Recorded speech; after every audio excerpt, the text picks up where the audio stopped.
Will those nearest the lights kindly rise and dim them, please?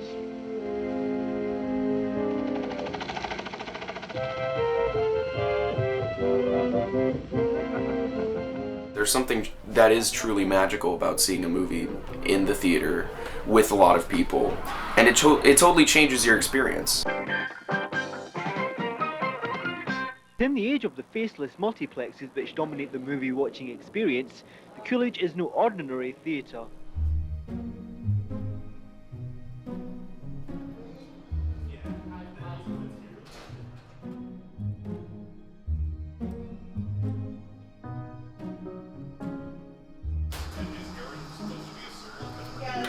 I love seeing movies at the Coolidge. My name is Tyler Jenkins. I'm a student at Berklee College of Music and cinephile, as one might say. And I'm a proud patron of the Coolidge Corner Theatre. Every year, the Saturday before Halloween, the Coolidge does like a 12-hour horror movie marathon. And both years I've been here, I've survived the 12 hours. This one was actually 13 hours. 13 blood-sucking hours of big screen bites. Pretty cool.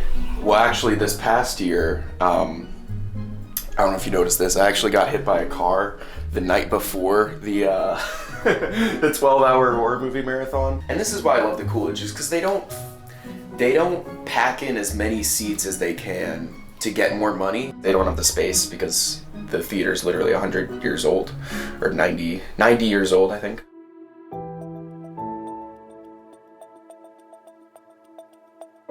We're celebrating our 90th anniversary this year. The building was built as a church in 1906. It opened as a theater in 1933. It's a very difficult business to even break even in. So the community was aware that it was struggling. In the late 80s, the Coolidge was kind of in dire straits. It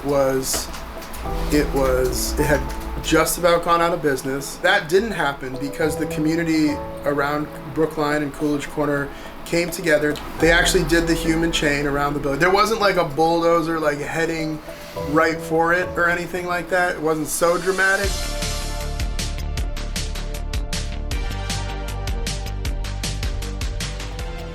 It brought the issue to the attention of some other developers who came in, bought it, and then leased the theater back to the newly established Coolidge Corner Theatre Foundation, which was a brand new nonprofit that the community formed.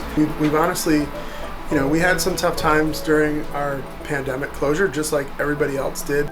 COVID demonstrated how important it is for human beings to connect with one another, to share experiences, to be in the same space. You build community by developing common understanding and empathy, and film does that. The National Association of Theater Owners says 70% of small to mid-sized theaters in the U.S. are at risk of closing their doors. There was a whole lot, as you all know, like is the movie industry going to survive, which is a question that's been asked throughout time, like will it survive the talkies, will it survive video, will it survive television, will it survive, it always survives. Let me just, the fuck? What? I was able to watch on here yesterday. If only I lived at the Coolidge. Dude, I literally have stickers on my door. I mean, I saw this and this at the Coolidge. It's certainly a different vibe, even from the first time you go there. Making people feel like this is their space. I try to go out of my way to do that, to let them know that this is their theater. So there's kind of an ownership of the space. My gear, we need bootlegs out there. Pins and books, whatever you like. This is cool. Thank you. You're very welcome, filmmaker. I feel like I'm projecting. And then this is a social event. This is a community, right? If you're working on projects, you're looking for folks to help you. This is the forum to do that. Yeah, let's get to it. All right, time to kick some ass. Got the number 3 for life, bro! This is like a really alive place with a lot of different programming and a lot of different things for a lot of different people. It's a community.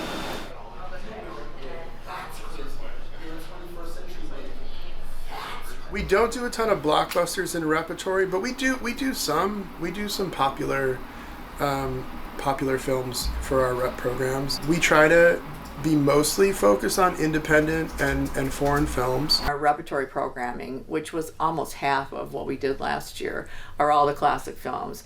And that allows us to show something different like almost every night of the week.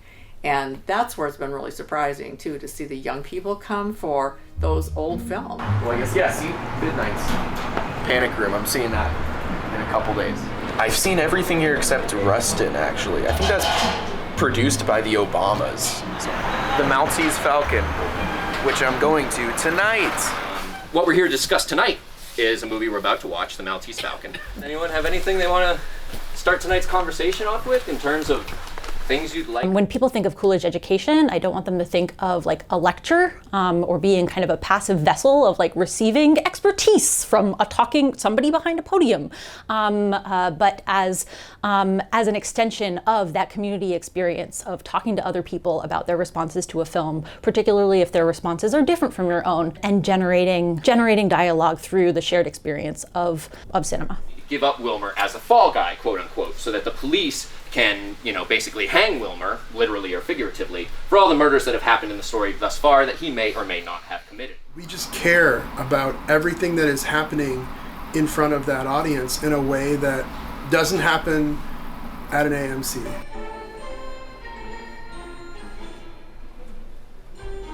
Our technical director, Nick Lazaro, is an amazing projectionist who learned on the job in a true apprentice to a projectionist situation. AA2s, and they do 35 millimeter and 70, so that's like 70 and this is 35. 35 comes in on these 2,000 foot reels, so this is Rebel Without a Cause is going to play tonight. You're listening to the machines and you're cleaning stuff and you're rewinding things. You used to be, to use this corny term, like the man behind the curtain. You're like Oz. You were never noticed, and you shouldn't be. And if you were noticed, it meant you screwed something up. Folks, pay no attention to that man behind the curtain. If you've ever been to an AMC and you're like, oh my God, the lights are still on, and there's nobody minding the booth. But now there's this sort of acknowledgement, at least in our environment, of, hey, there's a human being in there. They're gonna run the show for you tonight. It's like, oh, Nick's behind the wheels of steel. It's like, woo, so. And then people look back at you and you wave from the window. It's kind of neat. Why come to a place communally and enjoy something with other people? Sharing the experience with other human beings. We know more now that loneliness is a major epidemic. It's a serious health concern. And there's a lot of scientific data about how much the neurology of people in a crowd, like people's energy interact and affects one another. And then when you're laughing with people or hearing someone cry. It's an important reminder of our commonality, the vital function of film, which is not to separate and isolate, but the power to change and to bring people together. People want that experience of watching something together as an audience because it heightens all of the experiences that you can have watching a film. Yo, what's up, Charlie? I already have a ticket. I'm about to see The Maltese Falcon at the very own Coolidge Corner Theatre. I don't even know who directed. How long is it? Like 2 hours? We'll find out. Hello. That'll be this movie theater over there. Thank you. Oh, sorry.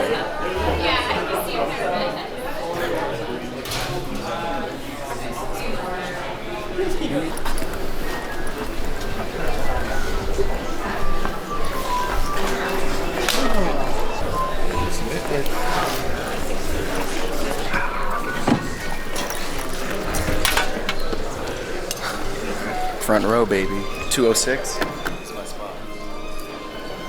Actually, or is it 205? Oh, what's up? What's going on, Jim? So I mentioned earlier that I happened to run into the same person at the 2001 screening and the Holy Mountain screening. Well, this is Here we are again. Here we are, yeah, I know. The same spots. Classics. I used to come to the Coolidge decades ago. It's one of the last remaining repertory theaters in the Boston area. We used to have a ton of them. Have you seen The Maltese Falcon? Yes, I have. I don't know but not anything on the about big, it. But I don't think I've seen it on the big screen. Oh, cool. I like to sit in the front. Yeah, Sam. There you go. Let's all go to the lobby.